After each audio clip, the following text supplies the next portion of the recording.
Welcome to the Bober Academy Football Podcast, where we discuss all things football, focusing primarily on linemen. My name is Chris Bober, and this podcast is brought to you by the Bober Academy, where our mission is to train and develop superior linemen to dominate on the gridiron. You can subscribe to the Bober Academy Football Podcast by clicking the subscribe button wherever you find your podcasts. And if you're watching this on YouTube, be sure to click the little subscribe button down there and the notification bell so you'll get notified every time we drop a new video. All right, so we are just a few weeks into the playoffs here. In Nebraska, they're in the semis, and we're going over to Iowa this week to see a good buddy of mine, Coach Justin Kammrad. They've had a great season, the Lewis Central Titans, and we're here with Coach Kammrad, of course. And the lineman that they noted is Hunter. Is it Waldstein? Waldstein. Waldstein. There we go. Hunter Waldstein, center from Lewis Central, and we are so happy to have you guys here today. Coach, well, first of all, it's so cool to have Coach Kammrad on here. Now, Coach, I don't know if you know this, Hunter. Your coach and I played back in the day a long time ago. Now, I was a senior. I think you were a red shirt when I was there, right, at UNO, right? That's correct. Yep. So just a little bit about Coach Kammrad here is another fellow UNO All-American. He played at UNO from 2000 to 2003, All-American in 2003. Has all kinds of records. He was also one of the finalists for the Harlan Hill Trophy, which is the Heisman Trophy of Division II. For my records here, he's a graduate of TJ, and he went on to play in the arena football for a few years. Just kept on going. I know he coached the Iowa Blackhawks. He coached at TJ. He coached at AL as a head coach, and then he came over to Lewis Central, coached as a coordinator and a position coach. In the last few years, he's been their head coach. He's had a tremendous season. I think it looks like he's 28-7, been to the playoffs every single year. So, Coach, thank you so much for coming on the show and joining me today. Hey, much appreciated to you having us on and thinking about us over here on Iowa. And great to always talk with you, Chris. Absolutely, man. It's great to catch up with some of my former teammates. Of course, we got Hunter, you're a senior. Is that correct? Yes. Senior, you play, it says center and guard, but I see you playing center mostly, right? Well, I've played center all 4 years, so I haven't really moved. Okay.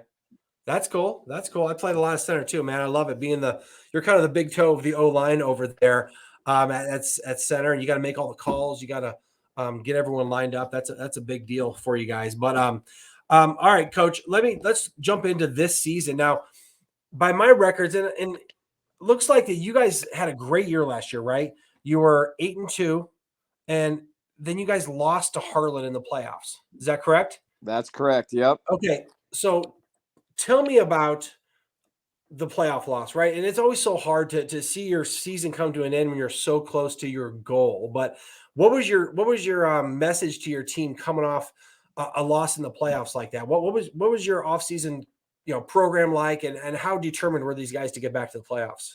I think the biggest thing that we spoke about that time last year in the quarterfinals right before we made it to the semifinals, and we ended up losing 21-14. So it was a close football game, and we just made way too many mistakes. And really the thought process going in was, just work harder. That's the only thing you can control is how hard you work and your effort and your attitude, going into the off season. And, these guys, especially Hunter, really bought into that philosophy. This is a group of kids that have been very successful.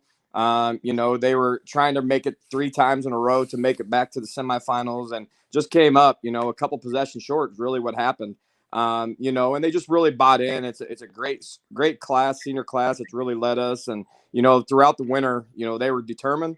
They were there, probably one of the best attendance that we've had throughout the winter, spring, and summer to get ready for this season. And, I think a lot of that and our success this season has really been a tribute to the time that they've put in, the sacrifices that they've made personally to get themselves ready, to have a great season. Yeah. So Hunter, tell me about your take on that, right? You lose last year in, a close game in the playoffs, and you're going into now your senior year, and you got to step up as a leader. You're the center. What was the offseason like for you guys? Tell me about your experience with your buddies and what you guys put into this offseason. And then of course, 2-a-days and everything leading up to the season.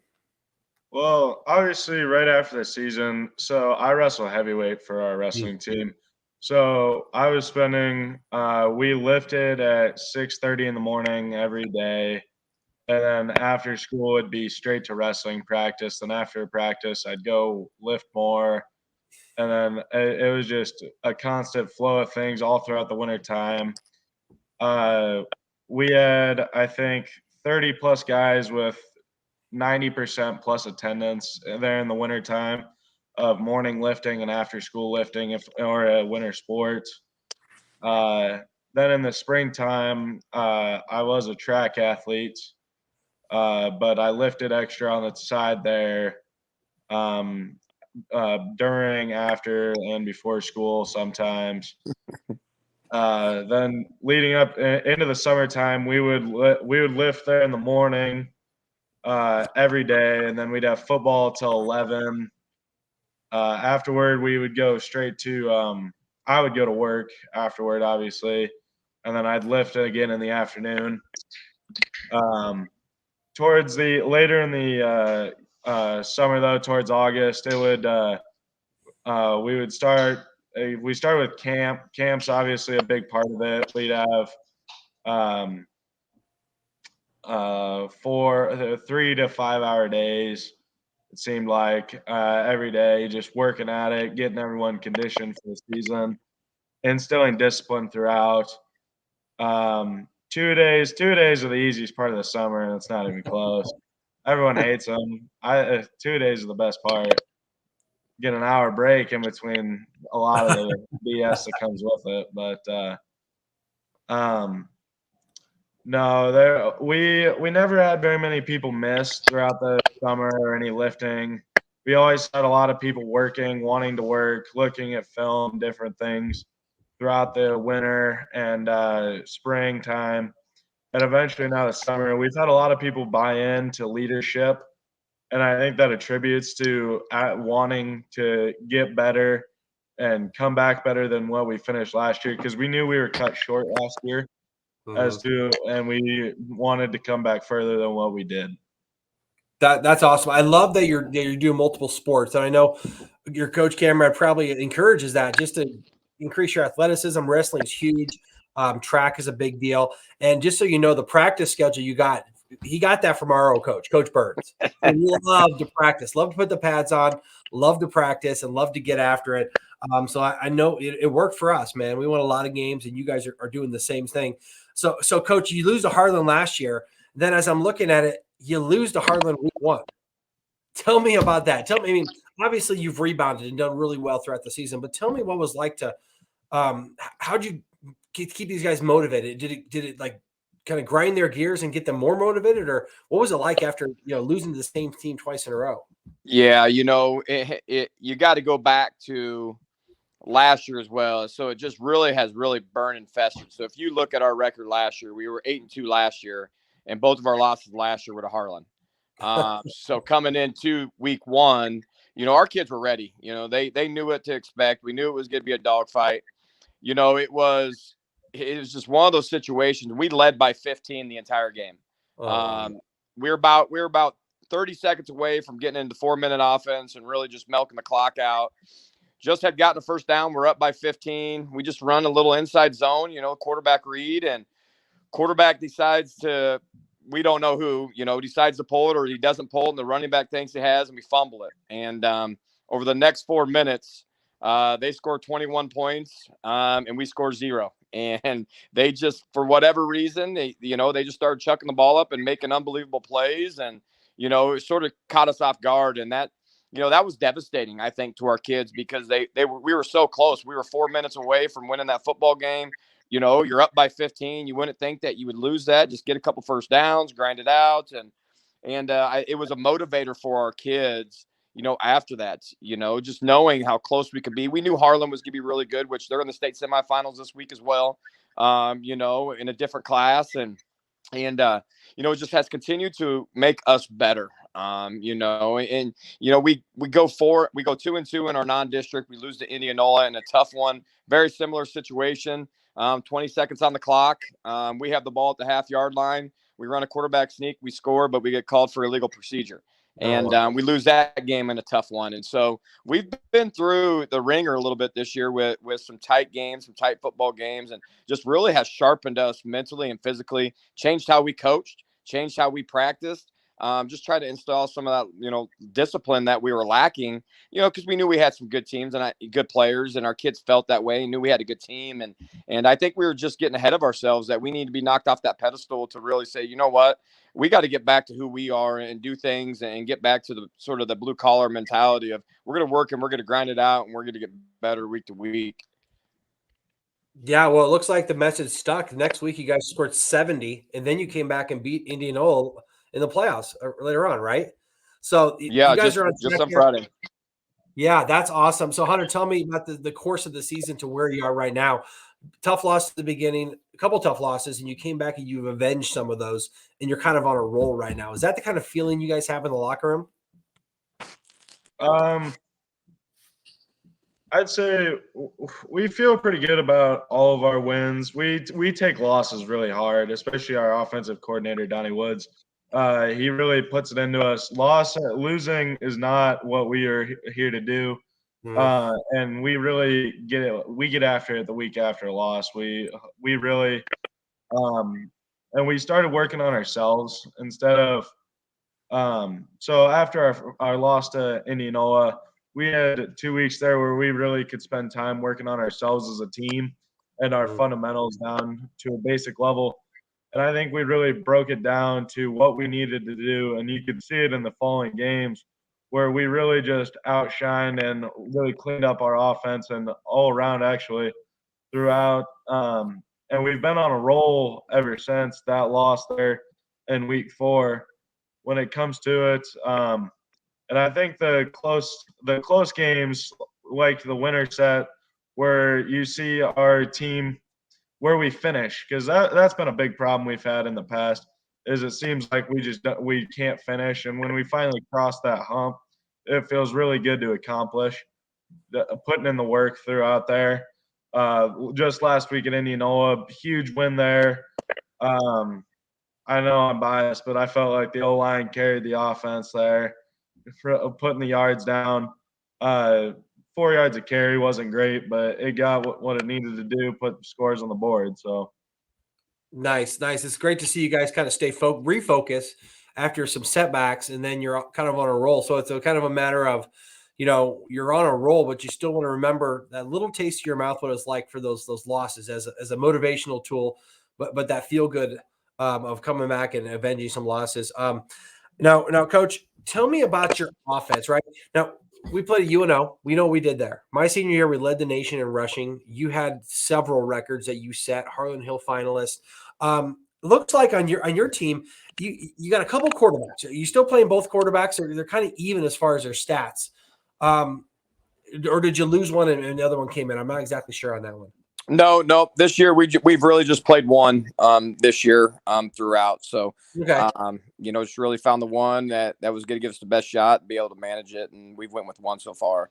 Nice. And looks like offensively you're pretty balanced. Tell me about your offensive philosophy. I mean, you're a running back, right? So you want to run the football, but how do you guys attack the other team generally? Yeah, most definitely. So obviously we're spread personnel, 10 and 11 personnel. We've really morphed a little bit. And in years past, we were really heavy in 11 personnel. And we still are a little bit, but we got some guys out on the perimeter. We got 4 guys that can run and move and do a great job. That one, it allows those guys that play tight end H-backs, because they play defense, to be able to get a little bit of rest. But, at the end of the day, you're exactly right, Chris. Our main philosophy is we're going to run the football. We want to run the football out of the spread, be able to manage the game, and that kind of stuff. I love it. I'm a running back by nature, but we also know that this day and age, you can't just pound it at guys. People are going to load the box. It's going to make it harder. That you got to be able to pass. You got to be able to have some play action in there and take some deep shots and use some motion and misdirection and screen the crap out of people. And so that's really what we have sort of morphed ourselves into. 8 years ago when I came to Lewis Central, started helping on the offensive side. They were under center. 21 personnel running the ball. We had obviously some phenomenal quarterbacks that we started to get those guys into the shotgun and really have ran the crap out of those quarterbacks. And we were really, zone read a lot with those 2 guys. Obviously Austin Simmons, who had a great career at South Dakota, then Max Duggan, who's down at TCU. And since Max left, we're really on our third starting quarterback at this time, and two other guys that have done a phenomenal job. And this year, we're running zone read, to be honest with you, but our quarterback doesn't keep it a ton. But when he does, it's great because we do get some chunk plays out of it. And so it adds another dimension to what people have to be able to defend. And we're RPOing it as well. We've gotten heavy into that with, it is almost triple option for us. The quarterback can give it, the quarterback can pull it, and the quarterback can throw it based on what he sees. And so that might be, a little bit of why our quarterback run game is down a little bit. I think our our position has over 400, almost 500 yards rushing from the quarterback position. But we're able to spit it out there on the perimeter and make guys have to defend the entire field. We're I would say an average size high school offensive line right now.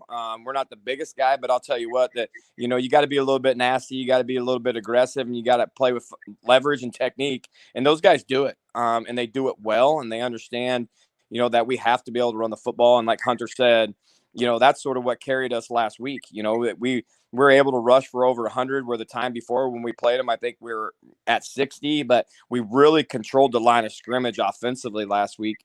And so that's really what we want to do philosophically as an offense, with where we're at.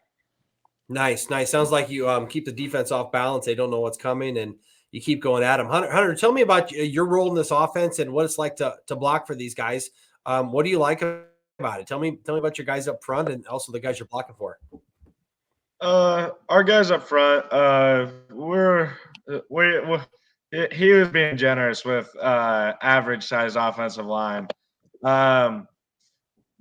So our biggest guy, Hunter Deo, he's our left tackle, 6'3", 270, 275 area. He's really good. He can get the job done. He protects really well, really dominates up front. Left guard, Sam Chadwick. He's about 5'10", maybe, 215 pounds. He's a pit bull. He's not big, but he is mean when it comes to getting it done up front. Myself, I'm not very big. I'm 6'1", maybe, with shoes on. 235, so I'm not a very big center as far as that goes.